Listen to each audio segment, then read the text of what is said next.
Hi everyone, and welcome to this week's 3-minute pause. I wonder, are you somebody who easily admits that you need help?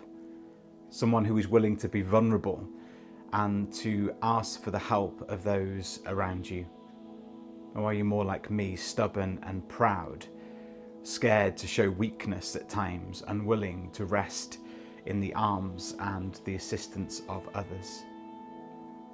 Well, during the last 10 days, I'd been isolating due to testing positive for COVID, and it affected me more than I ever would have imagined it would. I consider myself to be fit and healthy, and yet it completely wiped me out. I was exhausted, coughing, chesty. I went from running 10 miles to struggling to get up the stairs without being out of breath. I didn't get an early release. There was no negative test for me to allow me out early.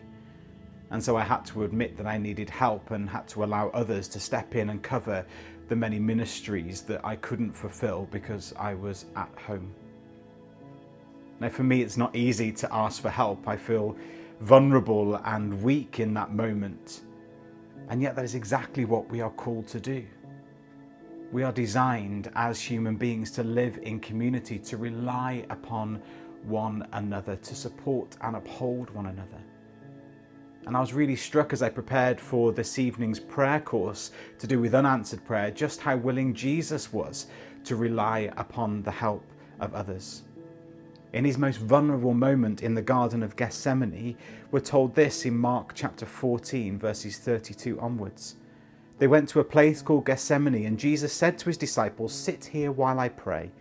He took Peter, James and John along with him, and he began to be deeply distressed and troubled. "My soul is overwhelmed with sorrow to the point of death," he said to them. "Stay here and keep watch." In his most vulnerable, in his weakest and darkest moment, Jesus didn't hide away.